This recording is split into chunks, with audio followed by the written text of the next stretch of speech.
It's Friday, July 1st, 2011. Hello, my name is Mattel Clark. I'm an artist, and I've come to believe that my house is haunted. Lately, things have been going bump in the night. A lot. So, I've set up cameras around my studio, and I've got one here, and I've started recording things to try and prove to people that I'm not going crazy.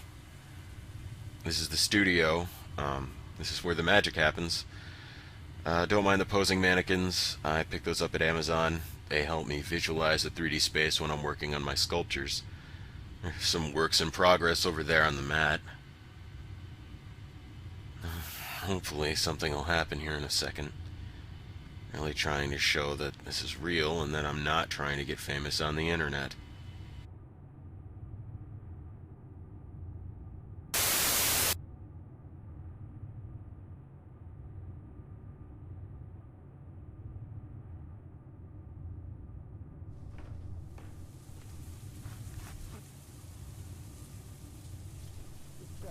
Looking, well, dark tonight. And the city's bright with lights. Perfect time for this next song. July 4th, 1984. I hear the fireworks outside. As the people likely stare and wonder, I loathe them. Loud, bright, and pointless. Is my anger a product more of Marcus, or do I truly feel this way? He's been gone for a whole year today. I miss him so much. July 6, 1984. I must be imagining things. I was awoken by Marcus's voice today. I must be going insane. Cabin fever, perhaps? I haven't left my home since his passing. His brother, Jeremy, is my only contact to the outside world. July 9th, 1984. Jeremy has been acting different around me. The way he looks at me, like how Marcus looked at me. I must confess I look at him similarly. I'm falling in love.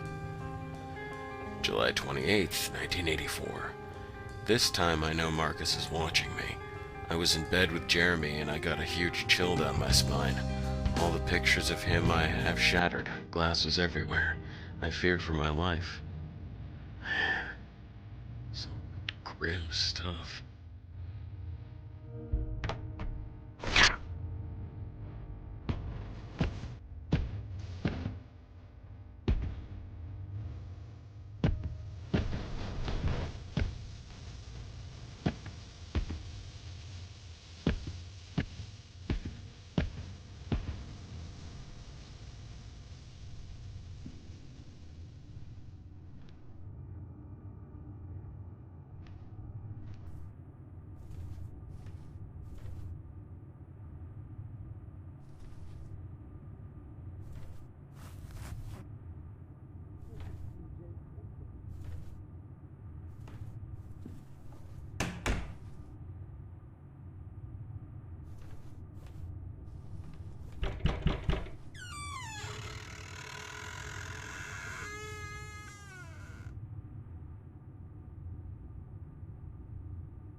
August 11th, 1984. I'm not alone in this house. I can feel Marcus watching. He knows about Jeremy, he knows about the baby. I'd never been a religious woman, but I need Christ right now more than ever. August 23rd, 1984. I woke up this morning only to find Jeremy dead in the bathtub. The water was red with blood. Marcus did this. He killed his own brother. My only reason for living is the baby within my womb. September 2nd, 1984. The lights keep flickering, the banging noises won't let up, the doors keep slamming. Marcus is angry. September 7th, 1984. I wish he would kill me already. Kill the baby, I don't even care, just stop the pain. I hate him, I hate you, Marcus, I hate you. What the hell was going on in here?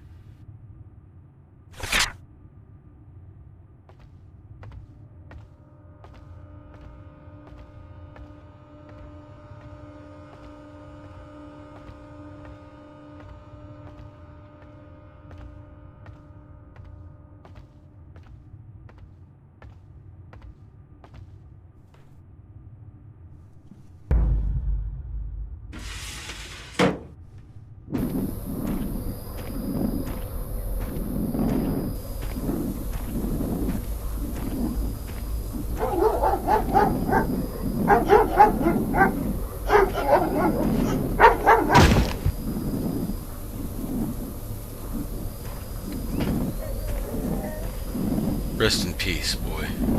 Batteries are getting low. I better charge it when I go to bed tonight.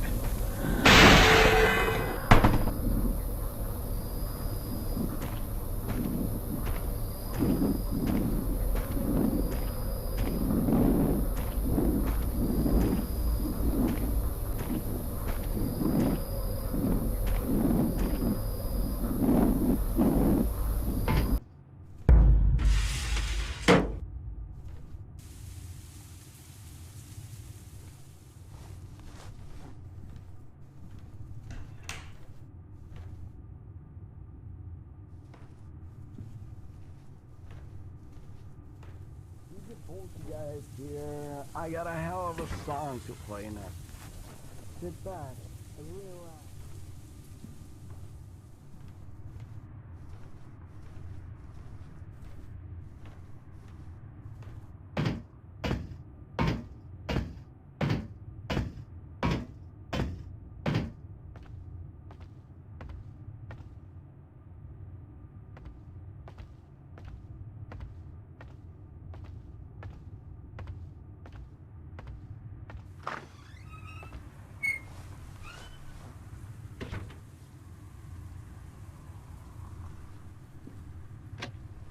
Okay, does this thing still work? Alright.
Well, it's November 23rd, and this is my second recording.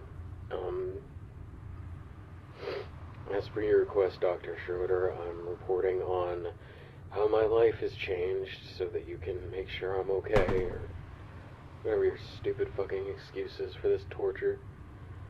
They didn't have to buy dog food, so got some booze, and that helps.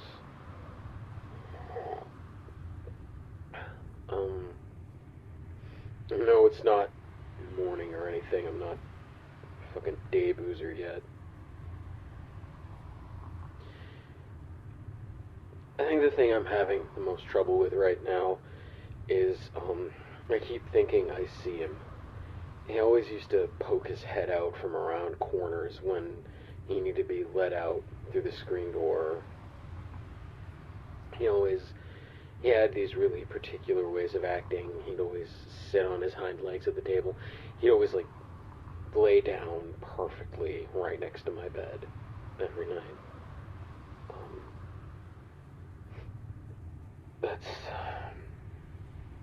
I keep thinking I see him out of the corner of my eye, like he's poking his head around. It's fleeting shadows. But the thing is, normally I'd never be startled by stuff like that. I'd just say, "Hi, Corey, come on in," or whatever, and I'd get him whatever he needed. He was always really attentive of my work. But maybe I've got rats or something. I see these these shadows darting in like the corner of the room space, you know, like this morning I was making breakfast and I could have sworn I saw this little shadow just kind of dart under the refrigerator. So I mean, you know, that must just be like maybe Corey was keeping rats scared or something, or maybe I got mice or something. That's all there is to report.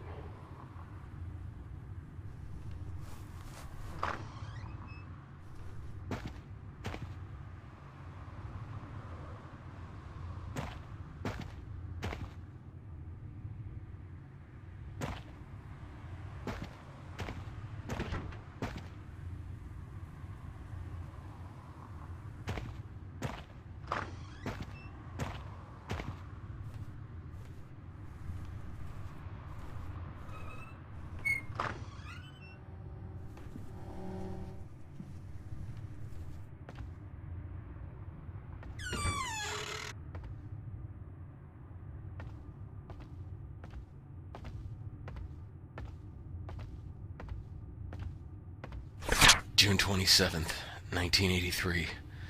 Marcus came home from work today seeming really flustered. When I asked what was wrong, he yelled at me and threw the bird's cage to the floor. Poe was our first pet together. July 1st, 1983. I don't understand why Marcus has been so stressed lately.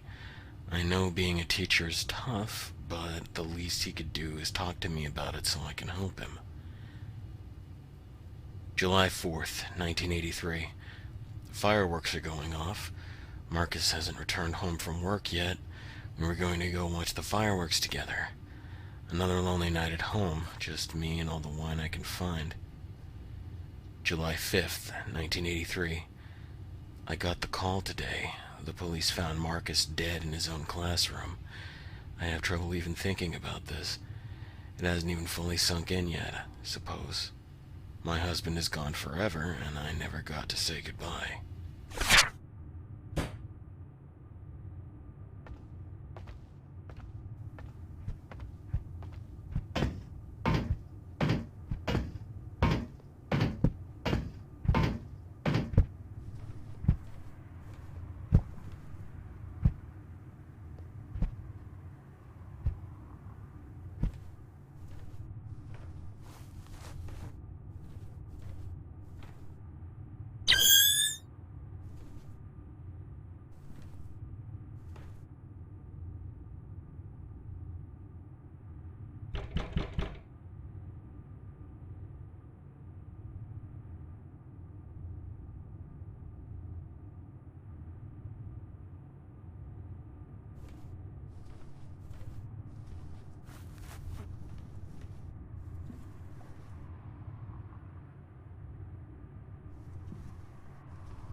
Hello?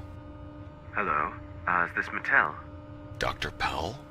Yes, hi. I'm calling you to discuss what I've determined about your situation. What you described to me is the classic case of a poltergeist presence. A haunting, if you will.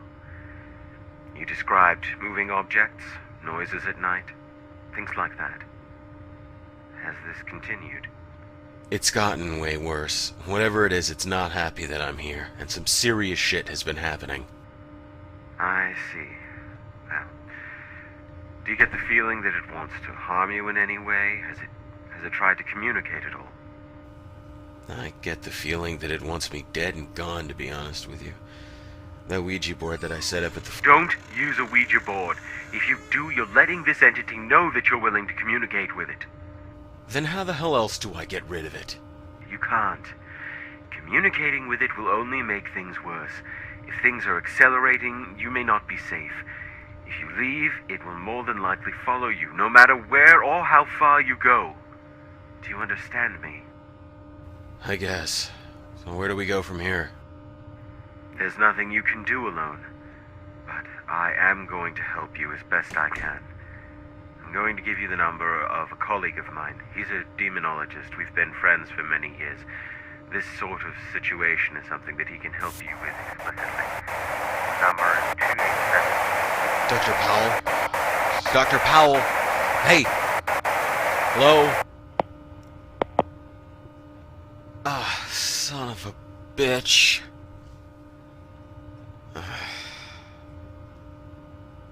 Great.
Hey, I got sunshine in a bag to prove it, but there's not enough Swedish people here.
July 4th, 19...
Looking well soft tonight.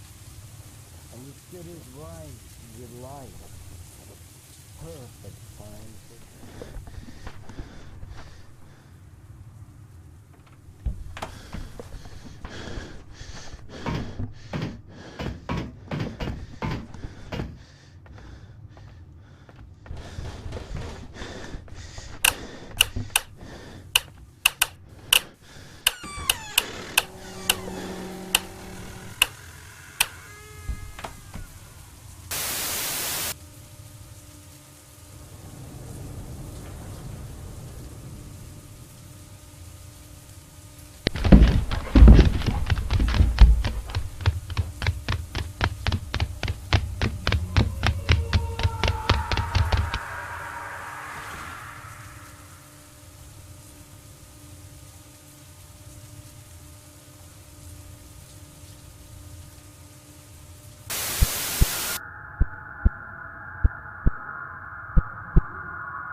This must be the key to the basement.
December 21st, 1984. I've been returning to that room in the basement every day since the deaths. It makes me feel better, more at peace. December 23rd, 1984. The woman from the hidden room has been following me ever since I saw her. The presence I've been feeling isn't Marcus, it never was. She kills everyone I love. Why? What have I done, God? December 25th, 1984.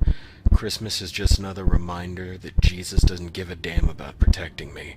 Satan's whore killed everyone I love, and now she stalks me, follows me, haunts me. January 11th, 1985. I have the urge to kill. Is my mind being tainted? Is my very soul being perverted and contorted by this evil place? Why did I ever set foot in that room? Is this why Marcus acted so strangely before he died? Is the same thing happening to me? January 15th, 1985. If anybody reads this, I apologize for anything I've done. Destroy the house, gas leak, utility closet, and basement. Stop this evil.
Successfully stopped the fire at the house. One set of human remains was found in the basement of the home. The nature of the fire appears to be gas-related, and it purely accidental, though the matter will be investigated thoroughly by our department. The deceased has been identified as Mattel Clark.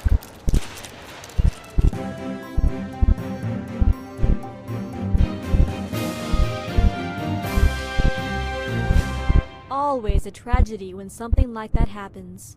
On a brighter note, the weather on the coast is set to keep the sun shining, which means this weekend will be the perfect weekend to go to the beach.